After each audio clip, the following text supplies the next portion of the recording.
बिस्मिल्लाहिर्रहमानिर्रहीम गाइस, आज की जो वीडियो है ना, बड़ी स्पेशल वीडियो है, बहुत ही ज़्यादा स्पेशल वीडियो।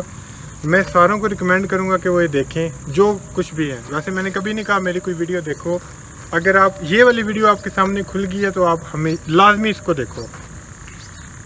अल्लाह ताला कुरान मजीद में कहता है कि जैसा तुम मुझसे गुमान करते हो वैसा मैं तुम्हें देता हूँ, मैं तुम्हारे गुमान के मुताबिक हूँ। कोई जैसा मुझसे गुमान रखता है तो अल्लाह ताला के साथ कभी भी मैथमेटिकल गुमान मत रखना कि चीज़ें कैसे मिलेंगी आपको। अगर आप कोई कंपनी शुरू कर रहे हैं, आपके पास रिसोर्सेज नहीं है, आप देखते हो यार मुश्किल है, जानी इट्स मुश्किल फॉर यू, ये आपके लिए मुश्किल है, अल्लाह के लिए मुश्किल नहीं है। कैसे? वो कुल कायनात का मालिक है, तुम उसकी पावर जान नहीं रहे। उसने बस कुन कहा था और चीज़ें बन गई। सूरत मैं आपको लेके चलता हूँ कुरान मजीद के अंदर। कुरान मजीद सूरत आल इमरान आयत नंबर 38। हज़रत ज़करिया अलैहिस्सलाम ने अल्लाह ताला से दुआ की, या अल्लाह मुझे औलाद दे दे। दुआ की पावर भी आप देख लें क्या होती है। तो अल्लाह ताला ने कहा ठीक है, हम आपको औलाद दे रहे हैं। तो हज़रत ज़करिया ने कहा या अल्लाह मेरी बीवी तो बांझ है और हम बुढ़ापे में आ चुके हैं, तो औलाद कैसे मिलेगी? तो अल्लाह ताला ने कहा मैं जैसे चाहता हूँ वैसे करता हूँ। 5 आयतें आगे हैं, सूरत आल इमरान आयत नंबर 45। हज़रत मरियम अलैहिस्सलाम ने कहा कि हज़रत मरियम अलैहिस्सलाम को अल्लाह ताला ने कहा कि हम आपको औलाद दे रहे हैं। हज़रत मरियम अलैहिस्सलाम ने कहा या अल्लाह कैसे, मुझे तो किसी बंदे ने हाथ ही नहीं लगाया। अगर आप मैथमेटिकली सोचेंगे, मुझे तो किसी बंदे ने, हज़रत मरियम ने कहा, हाथ भी नहीं लगाया। अल्लाह ने तब एक बड़ी फेमस आयत आई थी, कुन फयकुन वाली। और जब अल्लाह ताला किसी काम का इरादा करता है तो कहता है कुन, हो जा, और वो काम हो जाता है। ठीक है, तो अगर मैथमेटिकली तरीके से देखें तो हज़रत इब्राहीम अलैहिस्सलाम को जब आग में डाला गया, अगर मैथ से देखें तो आग को जला देना चाहिए था उन्हें, लेकिन आग ने नहीं जलाया। क्यों? पीछे अल्लाह था। मैथ में कभी भी अल्लाह आपको समझ नहीं आएगा, अल्लाह आपको हमेशा तवक्कुल से समझ में आएगा, या स्पिरिचुअली जब आप जाके देखेंगे ना फिर आपको समझ में आएगी। मैथ से कभी भी अल्लाह आपको, अगर आप मैथमेटिकली अल्लाह के साथ जाना चाहेंगे तो अल्लाह आपको मैथमेटिकली मिलेगा। क्यों? क्योंकि अल्लाह ताला ने कहा हुआ कुरान मजीद में कि मैं तुम्हारे गुमान के मुताबिक हूँ, जैसा तुम मेरे बारे में गुमान रखते हो मैं बिल्कुल तुम्हारे साथ वैसे हूँ। तो मतलब कि अगर हज़रत यूसुफ अलैहिस्सलाम जेल के अंदर, ज़ंदान के अंदर ये सोचते कि मैंने इधर से कैसे बाहर निकलना है, तो काम कितना ख़राब था। लेकिन उन्होंने हमेशा दुआ की अल्लाह ताला से, अल्लाह ने फिर उसी मुल्क का उनको बादशाह भी बनाया। तो हमेशा अल्लाह ताला के साथ ना टेक्निकल मत रहें, मैथमेटिक्स के अंदर मत रहें, कैसे होगा नहीं होगा। कोई चीज़ शुरू की है, पूरा 110% रिलाय अल्लाह के ऊपर है। ठीक है, अल्लाह ने अल्लाह आपकी कंपनी बनाएगा भी, लोग भी देगा, रिसोर्सेज भी। कुरान मजीद की एक और आयत है कि अगर तुम्हें लग रहा हो कि हालात नामुमकिन है तो जान रखो अल्लाह ताला हर एक चीज़ पर कादिर है। तो जान लो कि अल्लाह ताला हर एक चीज़ पर कादिर है। इन्नल्लाह अला कुल्ली शैइन कदीर, कुल्ली मतलब कि हर एक चीज़ पर कदीर, कादिर है।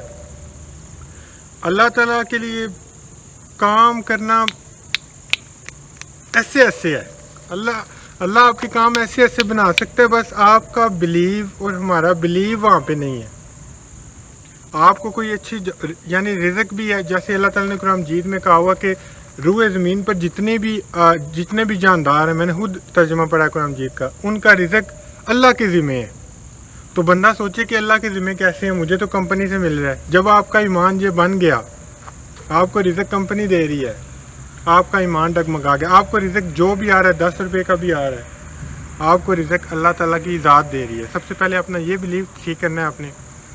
और दूसरा, अल्लाह चाहे रिसोर्सेज हो ना हो, लोग हो ना हो, अल्लाह चाहे तो कुछ भी हो सकता है। ठीक है, तो हमेशा जब भी आपने कोई काम शुरू करना है, जॉब शुरू करनी है, अपनी कंपनी शुरू करनी है, कुछ भी 110% रिलाय ऑन अल्लाह, कभी भी टैलेंट के ऊपर रिलाय नहीं करना। मैंने बड़े बड़े टैलेंटेड लोगों को धक्के खाते हुए देखा है। ठीक है, और बड़े बड़े नकारा और फजूल लोगों के पास वो रिसोर्सेज और वो चीज़ें देखी हैं جو شاید ان کے پاس نہیں ہونی چاہیے تھی، لیکن اللہ تعالیٰ بہتر جانتا ہے، کیونکہ اللہ تعالیٰ کہتا ہے کہ میں بہتر جانتا ہوں کس کو کیا دینا ہے اور کس کو کیوں دینا ہے اور کس کو کس ٹائم پہ دینا ہے۔ اور نماز اور صبر سے اللہ تعالیٰ نے ہمیں کہا ہے کہ مدد مانگو، نماز اور صبر سے، اور اللہ یقین کرنے والوں کے ساتھ ہے، اللہ صبر کرنے والوں کے ساتھ ہے۔ چند آیتیں گزرتی ہیں پھر آ جاتا ہے اور اللہ تعالیٰ پہ یقین رکھو، چند آیتیں گزرتی ہیں پھر آ جاتا ہے اور اللہ صبر کرنے والوں کے ساتھ۔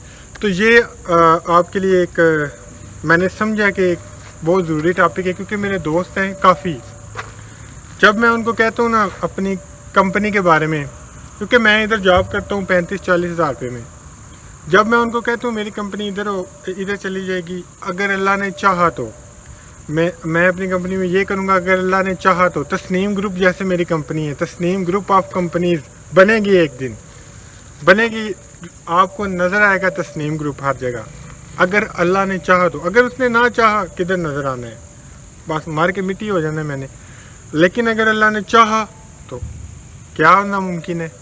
لیکن وہ کہتے ہیں یار کیسے، جب آپ اللہ کے ساتھ میتھمیٹیکل میں آ کے کیسے لے آئیں گے نبی، جب کیسے آ گئے نا بیچ میں ہاؤ، تو پھر یقین نہیں ہے۔ کیسے کا مجھے نہیں پتا، ریسورسز کا مجھے نہیں پتا، مجھے کسی دوسری تیسری چیز کا نہیں پتا۔ یا اللہ، اے میرے پیارے اللہ، تو نے اس کو بنانا ہے، تو نے اس کو کرنا ہے، ہماری کیا حیثیت ہے؟ ہم تو اب یہ سانس میں نے اندر لے لیا ہے، یہ بھی تیرا شکر ہے کہ سانس اندر چلا گیا، لوگوں کا جاتا ہی نہیں، آکسیجن لگی ہوئی ہے ہاسپٹل میں۔ تو انسان کیا چیز ہے؟ انسان کچھ بھی نہیں ہے۔ اپنا ہمیشہ رلائے اپنی محنت کے اوپر نہ رکھیں، ہمیشہ اپنا رلائے اپنے ٹیلنٹ کے اوپر نہ رکھیں۔ میں یہ نہیں کہہ رہا محنت کریں ہی نہ، محنت ضرور کریں، سب سے پہلے اللہ، اور رلائے سارا اللہ کے اوپر، اس کے بعد آپ کا ٹیلنٹ، اس کے بعد آپ کی محنت، اس کے بعد آپ ساری چیزیں، پہلے سب سے اللہ آنا چاہیے۔ بہت شکریہ، خوش رہیں، آباد رہیں۔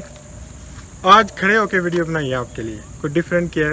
اپنی دعاؤں میں مجھے یاد رکھیں۔ تسنیم گروپ زندہ باد، پاکستان زندہ باد۔ السلام علیکم۔